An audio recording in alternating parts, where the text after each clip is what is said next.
Hello friends, welcome to my channel. आज हम बात करने वाले हीरो मोटोकॉर्प के बारे में। तो हीरो मोटोकॉर्प मेरे पोर्टफोलियो का शेयर है और फिलहाल अभी टारगेट के नज़दीक है, इस वजह से मैं ये वीडियो बना रहा हूँ। तो ऑलरेडी ये काफ़ी टाइम से मेरे पास होल्ड है और इस पर मैं कब से वीडियो बना रहा हूँ ये भी मैं बता दूंगा आपको। और इसका अभी प्राइस क्या चल रहा है और अभी कितने परसेंटेज इसमें टारगेट के लिए मेरे बाकी है वो भी मैं आपको बता दूंगा। तो कंप्लीट डिटेल देने वाला हूँ। ऑलरेडी बहुत सारे वीडियोस बना चुका हूँ और ये कंपनी के बारे में पूरा डिटेल में मैंने पहले से बनाया हुआ है वीडियोस, तो आप वो भी देख सकते हो। और ये कंपनी देखो नंबर 1 है, टू व्हीलर मैन्युफैक्चरिंग में नंबर 1 पे आती है और काफ़ी ज़्यादा इसका मार्केट शेयर है, क्योंकि छोटे से बड़े सभी के लिए ये बाइक्स बनाती है। सस्ती भी रहती है, महंगी भी रहती है, सभी टाइप के इसके आपको देखने मिल जाएंगे। ठीक है, तो ये कंपनी का मेन बिजनेस है टू व्हीलर से। और ये हीरो होंडा करके थी, होंडा से अलग होने के बाद ओनली अभी हीरो है। ठीक है, होंडा ये जापान की कंपनी के साथ इसका टाई अप था और उसके बाद ये अलग हो गई है। तो फिलहाल यहाँ पर कंपनी कैसी है और उसके फंडामेंटल कैसे, ये भी देखना सबसे इम्पोर्टेंट होता है। तो वो भी चीज़ मैं आपको दिखा दूंगा और साथ साथ में मेरा इन्वेस्टमेंट सारी चीज़ें मैं कब से इन्वेस्टेड हूँ ये बता दूंगा। ठीक है, तो और मैंने स्टार्टिंग से ये कब से इसके बारे में बताया था यहाँ पर मैं दिखा देता हूँ। तो सबसे पहले ये इसका वीडियो जो आया था वो 28 नवंबर 2021 में आया था। 28 नवंबर 2021 को यहाँ पर आप देख सकते हो। तब से मैं ये शेयर को होल्ड कर रहा हूँ और मैं वो टाइम से बता रहा था कि नॉर्मली जब मैं इन्वेस्ट करता हूँ तभी मैं शेयर्स के बारे में बता देता हूँ। तो ये मेरे इन्वेस्टमेंट का शेयर है और एक्चुअल में ये तब से लेके अभी तक देखो, ये ऑलरेडी इसका प्राइस अगर आप देखोगे तो काफ़ी महंगा प्राइस है इसका। महंगा यानी अगर आपको एक भी शेयर लेना है तो काफ़ी ज़्यादा इसमें पैसा लगाना पड़ता है, तो इस वजह से ये महंगा है। और यहाँ पर ये शेयर में तब से मैं इन्वेस्टेड हूँ और इसको मैं थोड़ा लॉन्ग के लिए ही मैंने लिया था। और सबसे ज़्यादा क्वांटिटी है मेरे पोर्टफोलियो में से, सबसे ज़्यादा क्वांटिटी अगर है तो किसी शेयर की तो वो हीरो मोटोकॉर्प की है। और ये बड़ा शेयर है, इस वजह से इसमें ज़्यादा पैसा लगाया हुआ है और कॉन्फिडेंस के वजह से, और एक्चुअली बड़ी कंपनी है इस वजह से भी। तो यहाँ पर आपको देखने मिलेगा जब ये 28 नवंबर के बाद सेकेंड वीडियो मैंने डाला इस पर, जो भी लेटेस्ट अपडेट था इसके बारे में, तो वो चीज़ मैंने फरवरी 2021 21 फरवरी 2022 को डाला है। तो 21 फरवरी 2022 को ये सेकेंड टाइम वीडियो आया। फिर उसके बाद थर्ड वीडियो मैंने डाला 5 यहाँ पर मई 2022 को। ठीक है, तो 5 मई को डाला 2022 में।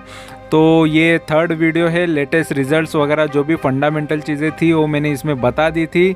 और उसके बाद यहाँ पर अभी 25 जून को मैंने एक वीडियो डाला था, फोर्थ वीडियो पॉजिटिव रिवर्सल इसमें आया है। और अभी ये नियर द टारगेट है, इस वजह से वीडियो बना रहा हूँ। और साथ में मुझे इम्पोर्टेंट चीज़ें है कि जो भी लोग हैं ये शेयर्स में इन्वेस्टेड, उनके लिए मैं जो भी पॉजिटिव चीज़ें हैं या जो भी अच्छी चीज़ें वो मैं बताना चाहता हूँ। तो यहाँ पर अभी ये टारगेट के आसपास है, यहाँ पर मैं दिखा देता हूँ अभी प्राइस क्या चल रहा है और मेरा इन्वेस्टमेंट प्राइस क्या है, तो आपको पता चल जाएगा। तो यहाँ पर मेरा डायरेक्टली मैं आपको पहले मेरे शीट दिखा देता हूँ। यहाँ पर जो भी मेरे इन्वेस्टमेंट है इसके अंदर वो शेयर का नाम आपको दिख जाएगा। तो यहाँ पर ये है हीरो मोटोकॉर्प। ठीक है, तो ये हीरो मोटोकॉर्प का अगर आप अभी प्राइस जो देख रहे हो 285795 का, यहाँ पर ये BSE का प्राइस है, ये BSE का डेटा है। ठीक है, तो और यहाँ पर अभी मेरा प्राइस था 2500 के आसपास का मेरा प्राइस था। और पर शेयर के हिसाब से अगर देखा जाए तो 300 रुपये ही ऊपर है, लेकिन यहाँ पर 13% हो रहा है उसके हिसाब से। ठीक है, तो काफ़ी टाइम लगा, इसने अप एंड डाउन भी काफ़ी दिखाया हुआ है। तो इस वजह से ये अभी 13% है। इस वजह से मैं इसको और 7-8% आने के बाद, यानी मेरा मिनिमम टारगेट जो होता है वो टारगेट कंप्लीट करने के बाद मैं ये शेयर में से भी निकल जाऊँगा, क्योंकि क्वान्टिटीज़ भी ज़्यादा है और टाइम भी ज़्यादा हो गया। ठीक है, तो ये आएंगे और आगे इसमें क्या करना है क्या नहीं ये सारी चीज़ें मैं बता देता हूँ। और उससे पहले इसके फंडामेंटल भी आपको सही से दिखा देता हूँ कि इसके फंडामेंटल क्या बता रहे हैं, ठीक है। तो यहाँ पर स्क्रीनर पे मैं आपको लेके आया हूँ। तो देखो यहाँ पर NSE का जो प्राइस है यहाँ पर बताया है, और फिलहाल इसने लगभग 3000 के आसपास, ये 2954 का इसने हाई मारा था, जस्ट 3000 के पास में ही आया था, बट वहाँ से थोड़ा सा ये डाउन अभी है। और 2147 का इसने देखो 52 वीक में लो मारा है, तो लो भी काफ़ी ज़्यादा ये लो गया नहीं है, ठीक है। ऑलरेडी इसका प्राइस देखो काफ़ी बड़ा है और डिविडेंड भी देती है। देखो इसमें ज़्यादा इन्वेस्टमेंट होने की वजह से डिविडेंड भी काफ़ी अच्छा मिल जाता है। देखो एक ये भी चीज़ है कि अगर आपका पैसा ये शेयर में लगा है तो आप समझ सकते हो कि आपका सेविंग अकाउंट में पैसे है, क्योंकि सेविंग अकाउंट भी लगभग 3-3.5% आपको इंटरेस्ट देता है। ये डिविडेंड देता है तो वो इंटरेस्ट बैंक में मिल जाता है, तो इंटरेस्ट के आसपास आपको ये मिल जाता है, तो इसमें कोई रिस्क यहाँ पर मुझे नज़र नहीं आता। और साथ में अगर देखा जाए इसका ROCE ROE, तो ROCE भी काफ़ी अच्छा है, ज़्यादा कोई ख़राबी नहीं है। 18-18.5% का ROCE है इसका। ROE भी अच्छा ही है। रिटर्न ऑन इक्विटी, तो रिटर्न्स इक्विटी पे काफ़ी अच्छे जनरेट कर रही है कंपनी, और PE भी काफ़ी सस्ता है। वैल्यूएशन वाइज काफ़ी अच्छी लग रही है कंपनी। बुक वैल्यू भी अच्छा है, पॉजिटिव है। तो ये सारी चीज़ें इंपॉर्टेंट होती है किसी भी कंपनी में इन्वेस्टमेंट करने के लिए। और एक साल में देखो ऊपर से काफ़ी ये डाउन आ गया था, तो डाउन आने की वजह से इसको फिर से रिवर्स होने में टाइम लग गया। तो इस वजह से शेयर देखो जहाँ का वहाँ लग रहा है, लेकिन थोड़ा बहुत जो मुझे रिटर्न्स चाहिए थे वो अभी दिख रहे हैं। और 3 साल में अगर देखेंगे तो 3 साल में भी ये यहाँ पर 2020 में 1500-1600 तक ये गया था, फिर वही सबसे इसकी बड़ी गिरावट थी, उसके बाद ये ऊपर साइड भागा है। अगर 5 साल की बात करेंगे तो 5 साल में भी देखो 3-4 हज़ार के आसपास का ये शेयर था, 4000 के आसपास का इसका प्राइस था। वहाँ से एक गिरावट इसने काफ़ी दिखाई है, तो गिरावट के बाद अभी फिर से ये ऊपर आ रहा है। अगर 10 साल की बात करेंगे तो 10 साल पहले इसका प्राइस यहाँ पर देख लो 1700-1800 के प्राइस में, यहाँ पर 1400-1450 प्राइस यहाँ पर 2013 में दिख रहा है। उसके बाद इसने हाई जो मारा था लगभग 4000 के ऊपर था, फिर 4000 से ये डाउन ही आया है। तो इसका पुराना हाई भी तोड़ना बाकी है अभी तक। तो ये पुराना 4000 का हाई तोड़ के और भी अच्छे इसके प्राइस हमको देखने मिल सकते हैं, ऐसा मुझे लग रहा है। और यहाँ पर देखो 500 का एक टाइम पे प्राइस था, ये 500 से ये शेयर देखो जब तक 5000 नहीं होता तब तक 10 गुना नहीं होता, लगभग 4 गुना तो 4000 तो हो गया था ये शेयर। अभी 3000 है, तो 5-6 गुना तो है, 6 गुना तो आप पकड़ सकते हो कि 500 से शेयर कितना हुआ है, ठीक है। तो यहाँ पर मैक्स में इतने रिटर्न्स दिए हैं इसने, और फिलहाल रिटर्न्स काफ़ी ज़्यादा परसेंटेज में नहीं देखने मिलेंगे, लेकिन रिटर्न्स तो अच्छे दिए हैं। और company is almost debt free भी है, कंपनी पे कर्जा कम है, और stock is providing good dividend भी अच्छा दे रही है company, maintaining healthy dividend pay out भी इसका अच्छा है। खाली सेल्स ग्रोथ काफ़ी कम है, तो ये चीज़ ख़राब है, 1% से भी कम का सेल्स ग्रोथ है इसमें। और क्वार्टरली रिजल्ट्स की बात करेंगे तो 2019 से लेके जून 2019 से लेके जून 2022 तक देखो 8000 के आसपास ही 8000 करोड़ के आसपास ही सेल कर रही है, तो सेल्स में ज़्यादा ग्रोथ हमको देखने नहीं मिली है, ऐसा हमको नज़र आ रहा है। कभी कभी कम भी हुआ है सेल्स कभी, लेकिन 8000 का इसका आंकड़ा तो फिक्स यहाँ पर ज़्यादा लग रहा है। और ऑपरेटिंग प्रॉफिट मार्जिन देखो लगभग 14-15% का ऑपरेटिंग प्रॉफिट मार्जिन कर रहा था, अभी 11% तक का ऑपरेटिंग प्रॉफिट मार्जिन हो रहा है कंपनी का। और साथ में यहाँ पर दिखा देता हूँ कि नेट प्रॉफिट जो कंपनी का हो रहा है 586 करोड़ का है कंपनी का नेट प्रॉफिट, जो नेट प्रॉफिट भी कम होता हुआ नज़र आ रहा है। लेकिन जून क्वार्टर के मुकाबले, जून 2021 के मुकाबले ये अच्छे नेट प्रॉफिट है, लेकिन यहाँ पर अगर लास्ट क्वार्टर के हिसाब से देखेंगे तो कम हुआ है। और यहाँ पर अगर हम इस पर अदर इनकम भी थोड़ा कंपनी का कर रही है अदर इनकम, और यहाँ पर 14 करोड़ का कंपनी इंटरेस्ट पेमेंट भी कर रही है, तो थोड़ा बहुत कंपनी पे कर्जा भी है अभी भी, ठीक है। और प्रॉफिट एंड लॉस की बात करेंगे तो यहाँ पर देखो 2014 से लेके अभी तक, ठीक है, तो कंपनी ने अच्छे खासे सेल्स करती आ रही। यहाँ पर देखो TTM भी काफ़ी अच्छा चल रहा है इसका फ़िलहाल, और यहाँ पर 12% का यहाँ पर आपको ऑपरेटिंग प्रॉफिट मार्जिन, तो मार्जिन थोड़ा बहुत कम हुआ है पहले से, लेकिन फिर भी कंपनी प्रॉफिट में है। और यहाँ पर आप देख सकते हो इसका नेट प्रॉफिट भी काफ़ी अच्छा चल रहा है ये TTM का। तो यहाँ पर मार्च के मुकाबले तो काफ़ी अच्छा फ़िलहाल तो चल रहा है। और यहाँ पर इसके जो इंटरेस्ट है 54 करोड़ का इंटरेस्ट कंपनी पे कर रही है। और यहाँ पर मैं नीचे आपको इसका स्टॉक CAGR बताता हूँ। देखो 10 अगर ये कंपनी में रहते तो सालाना 5% के हिसाब से आपको रिटर्न मिलते, तो ये देखने में काफ़ी कम है। 5 साल से इन्वेस्ट रहते तो 6% हर साल गिरते रहता आपका, और 3 साल से इन्वेस्ट करते तो हर साल 2% बढ़ता, और 1 साल में देखो 2% यहाँ पर बढ़ा हुआ नज़र आ रहा है। ठीक है, तो ये भी चीज़ कम है इसके अंदर। और बैलेंस शीट की बात करेंगे तो बैलेंस शीट में यहाँ पर आपको दिखा देता हूँ कि कंपनी का यहाँ पर रिज़र्व 15,800 के आसपास है, 15,800 करोड़, और 605 करोड़ का कंपनी पे लोन है। तो लोन भी मैनेजेबल है, कंपनी आराम से चुका सकती है लोन। ठीक है, तो ये भी चीज़ अच्छी है। और यहाँ पर शेयर होल्डिंग पैटर्न की बात करेंगे तो देखो शेयर होल्डिंग में कंपनी के प्रमोटर्स यहाँ पर लगभग सेम ही रहे हैं परसेंटेज वाइज, लेकिन यहाँ पर FIs ने थोड़ी बहुत यहाँ पर सेलिंग की है। ठीक है, तो 29 से 28 तक पहुँच गए। और यहाँ पर DIs ने यहाँ पर देख सकते हो थोड़ा ख़रीदा है माल, तो इन्होंने बेचा है, FIs ने, तो DIs ने थोड़ा माल ख़रीदा है इसमें, 24 से 25 पर आ गए हो। और पब्लिक ने भी थोड़ा माल इसमें बेचा है। तो जून क्वार्टर के ये शेयर होल्डिंग है। तो इस हिसाब से यहाँ पर मुझे तो देखो यहाँ से जस्ट 8-9% और एक्स्ट्रा लेने हैं, उसके बाद ये कंपनी में मेरा इन्वेस्टमेंट नहीं होने वाला है। और ऑलरेडी कुछ पीरियड के लिए ही मैं लेता हूँ शेयर्स, हर एक टाइप के शेयर्स मेरे पोर्टफोलियो में होते हैं। तो यहाँ पर मैं आपको दिखा देता हूँ, ऑलरेडी ये हाई के आसपास चल रहा है, इस वजह से यहाँ पर एक सेल बन रहा है मेरा। और P वाइज अगर देखा जाए तो लॉन्ग टर्म के हिसाब से तो ये शेयर को देखो अभी भी अपॉर्चुनिटी है। तो देखो अभी 5% का सालाना दे रहा है, कल जाके 10%, 15%, 20% अगर ग्रोथ अच्छी देनी चालू हुई, अगर सेल्स अच्छे होने लगे तो ज़रूर कंपनी अच्छे रिटर्न्स दे सकती है। लेकिन फ़िलहाल के लिए तो यहाँ पर एक बार मैं बेच के निकलने वाला हूँ। और यहाँ पर जस्ट 8-9% और एक्स्ट्रा मुझे यहाँ पर चाहिए, जो मेरे फिक्स टारगेट होते हैं।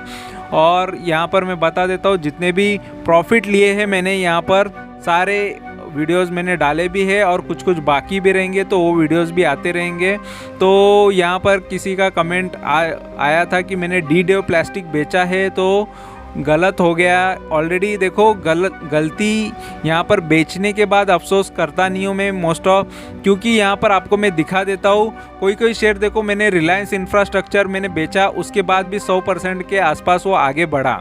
ठीक है, तो कोई इम्पोर्टेंट कोई चीज़ इतनी ये चीज़ नहीं होती। यहाँ पर देखो बुक मैंने 361% लिया, लेकिन यहाँ पर 446, अगर मैं नहीं बेचता तो मुझे और ज़्यादा प्रॉफिट होता। तो इम्पॉर्टेंट चीज़ है कि आपने डिसीज़न ले लिया, उधर ही ख़त्म हो जाता है। और ऐसे बहुत सारे शेयर्स रहेंगे देखो मेरे बेचने के बाद भी कम भी हुए, ऐसा नहीं है। देखो दिलीप बिल्डकॉन करके जो था 60 का था, उसमें 43% के डाउन साइड अभी दिख रहे हैं। तो यहाँ पर बहुत सारे शेयर्स ऐसे रहेंगे कि जो आगे बढ़े भी है, कुछ कुछ कम भी हुए।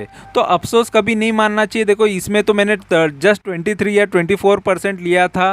यहाँ पर आपको बता देता हूँ इंगरसोल रैंड इसके अंदर। तो यहाँ पर देखो अगर मैं नहीं बेचता तो लगभग 200% के आज मैं प्रॉफिट पे चलता। तो यहाँ पर अफसोस करने का कोई ये नहीं होता। यहाँ पर जैन इरिगेशन का भी यहाँ पर आपको दिखा देता हूँ, 20-21% लिया, लेकिन यहाँ पर 117% मुझे अभी रिटर्न्स मिलते हैं, लेकिन मैंने बेच दिया। तो इम्पॉर्टेंट चीज़ है कि आपने एक बार डिसीज़न ले लिया तो ले लिया, उस पर बाद में सोचने से कोई मतलब नहीं। इसीलिए मैं थोड़ा कभी भी है ना पूरे के पूरे शेयर बेच देता हूँ, क्योंकि दोबारा उसको देखो ना करके। नहीं तो देखोगे यार मैंने जल्दी क्यों बेच दिया, तो अपने इमोशन को कंट्रोल करने के लिए मैं कंप्लीटली सेल कर देता हूँ यार, दोबारा उसको फिर से ना देखूँ। अगर वो आगे बढ़ जाता है तो बढ़ गया, मेरा जो मुझे प्रॉफिट चाहिए, अगर मैं किसी में बड़ा प्रॉफिट सोच रहा हूँ तो उसमें बड़ा ही लेता हूँ। अगर किसी में कम सोचा है कि इसको शॉर्ट में ही बेचने वाला, तो शॉर्ट में ही उसको बेच देता हूँ। तो इम्पॉर्टेंट चीज़ है कि प्रॉफिट करना है यहाँ पर, ठीक है, वो चाहे कम हो ज़्यादा हो, इम्पॉर्टेंट है कि मैं प्रॉफिटेबल रहूँ हमेशा के लिए। तो वही चीज़ मैं यहाँ पर फॉलो करता हूँ। कभी प्रॉफिट कम होते हैं, कभी ज़्यादा होते हैं, लेकिन प्रॉफिटेबल रहता हूँ, ये मेरे लिए सबसे इम्पोर्टेंट है। तो यहाँ पर जस्ट मैं आपको यही सिखा रहा हूँ, एंड ऑफ द डे आपका रिज़ल्ट पॉजिटिव रहे वही सही है। अगर आप एंड में अगर लालच में रह के अगर आप किसी शेयर के पीछे रह जाते हो, अचानक से कुछ भी हो जाता है वो शेयर के साथ, क्योंकि मैनेजमेंट में कुछ गड़बड़ी हो जाती है, कुछ ना कुछ हो जाता है, तो आपका शेयर का वैल्यू घटते जाता है। ठीक है, तो इम्पॉर्टेंट चीज़ है कि कुछ भी हो सकता है, जैसे येस बैंक के साथ हुआ, ऐसे बड़े बड़े मैंने लाइफ में बहुत सारे ऐसे शेयर्स देखे जो अच्छे थे, काफ़ी ख़राब हो गए। तो कुछ भी हो सकता है, मार्केट है ये। तो इस वजह से अगर एक सोच रखो, इसको लॉन्ग टर्म के लिए रखना है या शॉर्ट टर्म के लिए। अगर मैंने शॉर्ट टर्म सोचा है तो उसको शॉर्ट टर्म ही रखूँगा, अगर मैंने लॉन्ग सोचा है तो उसको थोड़ा लॉन्ग ही करूँगा। ठीक है, तो ऑलरेडी ये मेरा पर्सनल डिसीजन होता है कि किस शेयर को कितना टाइम रखना है। अगर मुझे लगता है तो मैं बेच देता हूँ, नहीं तो मैं उसको और भी टाइम होल्ड करता हूँ। ठीक है, जैसे यहाँ पर कुछ शेयर यहाँ पर अभी भी होल्ड में है। यहाँ पर आपको देखने मिलेगा सिंटेक्स प्लास्टिक टेक्नोलॉजी का आज भी मेरे पास है, जीएमआर इंफ्रास्ट्रक्चर के आज भी मेरे पास शेयर है, मीडिया मैट्रिक्स के है, 100, 150, 200% से ज़्यादा रिटर्न से फिर भी है, बॉम्बे डाइंग के आज भी है, तो एचपीएल इलेक्ट्रिक। तो कौन से शेयर्स को मैं और भी ज़्यादा होल्ड करता हूँ, किसी किसी को जल्दी बेच देता हूँ। तो ये मेरे पर्सनल डिसीजंस होते हैं और हर किसी का अपना पर्सनल डिसीजन होना चाहिए, बाय का हो या सेल का हो। कोई भी डिसीजन खुद का होना चाहिए, ना कोई बोल रहा है करके बाय करना है या कोई बोल रहा है करके सेल करना है। तो इम्पॉर्टेंट चीज़ है कि आपको खुद का डिसीज़न लेना सीखना चाहिए, क्योंकि किसी पे आप नहीं तो दूसरे पे ब्लेम करोगे कि यार इन्होंने बोला करके मैंने सेल किया, आज मुझे घाटा हो रहा है या फ़ायदा हो रहा है। तो हर एक का अपना अपना प्रॉफिट और अपना अपना रिस्क होता है। तो मैं मेरा रिस्क ले रहा हूँ, मैं मेरा नॉलेज यहाँ पर बता रहा हूँ। तो इम्पोर्टेंट चीज़ है, और मुझे बेचना इस वजह से होता है क्योंकि मेरे पास जो बाकी शेयर्स है फंड उसमें शिफ्ट करना होता है। देखो वहाँ पर भी मूवमेंट आती है, अगर दूसरे कोई बेचने के बाद अगर कोई 20% नेक्स्ट डे सर्किट मार रहा है, ठीक है, तो यहाँ पर दूसरा भी शेयर मार सकता है। ऐसा नहीं कि वो शेयर नहीं मारेगा, वो आज नहीं तो कल मार देता है, लेकिन कहीं ना कहीं से प्रॉफिट होते ही होते हैं। तो ऐसा मैं इम्पोर्टेंट नहीं समझता, कि इतना ज़रूरी नहीं समझता कि शेयर अगर बेच दिया तो अफसोस मानना, क्योंकि ये सारी चीज़ें देखी है। अगर नहीं बेचते तो बाद में अफसोस हो जाता है, क्योंकि मैंने बहुत बार ऐसा देखा भी है। उज्जीवन फाइनेंशियल सर्विसेज का ऐसा हुआ था और आरबीएल बैंक का, ठीक है, ये दो बैंक का मेरे साथ ऐसे हो गया था। मैंने टाइम पे बेचा नहीं और बेच नहीं पाया, तो मुझे काफ़ी बाद में यहाँ पर काफ़ी डाउन में वो शेयर्स चले गए थे और सर्किट पे सर्किट डाउन साइड मारे। और एक यहाँ पर दूसरा एक है, वो भी उसके बारे में बता देता हूँ। अच्छा खासा प्रॉफिट में चल रहा था, तो उसके बाद उसमें सडनली जी पावर में भी ऐसा ही हुआ। तो मोस्ट ऑफ ऐसे शेयर्स होते जो आपके प्रॉफिट में चलते रहते, अच्छे प्रॉफिट में होते, लेकिन सडनली उसमें कुछ ना कुछ हो जाता है, मैनेजमेंट में कुछ हो जाता है, तो सडनली वो चीज़ आपको लॉस देना चालू कर देती है। तो इसीलिए अफसोस नहीं करना है। तो अगर मुझे लगता है कि नहीं अभी इसका टाइम आ गया, इसको निकाल देना चाहिए, तो मैं निकाल देता हूँ। अगर मुझे लगता है नहीं यार अभी इसको और रखना चाहिए, तो डिसीज़न मेरा होता है, चाहे कितना भी गलत हो जाए या कितना सही रहे, तो डिसीज़न मैं खुद ही लेता हूँ। अभी शेयर्स गिरने के बाद क्या मैं लॉस बुक नहीं करता, जब तक है वो शेयर मैं रखूँगा। और भी इसमें बाइंग चल रही है, बहुत सारे शेयर्स में अभी भी बाई कर रहा हूँ, ठीक है। तो हर एक के प्राइस देख के बाई कर रहा हूँ, जब मुझे लगे कि ये शेयर को अभी और ख़रीदना चाहिए तो ख़रीद लेता हूँ। तो ऐसे बहुत सारे शेयर्स में अभी और भी ऊपर आएंगे, उसमें से भी प्रॉफिट्स निकलेंगे और उसके भी प्रॉफिट बुकिंग के वीडियो आपके सामने आएंगे। तो इम्पॉर्टेंट चीज़ है कि आपको सीखने पे ध्यान देना है, अफसोस नहीं करना है, क्योंकि ये मुझे पता है बहुत सारी चीज़ें होती है, ऐसा एक बार नहीं होता, ऐसे बहुत बार ऐसे बहुत सारे शेयर्स है जिन्होंने मेरे बेचने के बाद काफ़ी वो बढ़े भी है और कुछ घटे भी है, ठीक है। जैसे ये जेन टेक्नोलॉजी में जस्ट 24-25% लिया और यहाँ पर देखो 171% अभी चल रहा है। तो शेयर्स कोई ख़राब नहीं होते, शेयर्स अच्छे ही होते, लेकिन आपका यहाँ पर डिसीज़न होना चाहिए कि आपको कितना रिटर्न्स लेना है, ठीक है। तो मैंने मेरा डिसीज़न ले लिया था कि मुझे इतने लेने हैं, और यहाँ पर एक व्यूअर के रिक्वेस्ट के हिसाब से मैंने उनके लिए भी ये चीज़ कर दी कि यार चलो उनको जानना था। मैं आपको इतना इंपॉर्टेंट देखिए ये चीज़ कर रहा हूँ कि यार ठीक है चलो, प्रॉफिट क्या ये शेयर नहीं तो दूसरा भी शेयर दे ही देता है, लेकिन लॉस लेता नहीं हूँ। प्रॉफिट कम होगा या वो इम्पोर्टेंट नहीं है, और ऑलरेडी वो फ्री का ही शेयर था, इस वजह से मैंने बेचा था डीडेव प्लास्टिक का। तो इसी तरीके के बहुत सारे शेयर्स लाइफ में आते जाते हैं, तो कोई बड़ी बात नहीं है मेरे लिए। तो आपको यहाँ पर जो भी मैंने चीज़ बता दी है वो उस हिसाब से मुझे जो लगता है सही वो चीज़ मैंने बता दी है। तो आपको वीडियो अच्छा लगा है, इन्फॉर्मेशन अच्छी लगी है तो ज़रूर चैनल को सब्सक्राइब करके रखो। सब्सक्राइब करने में कंजूसी बिल्कुल मत करो, और लाइक्स किया करो, कमेंट किया करो, दोस्तों के साथ शेयर भी किया करो। Thank you very much for watching my video. Thank you, bye bye.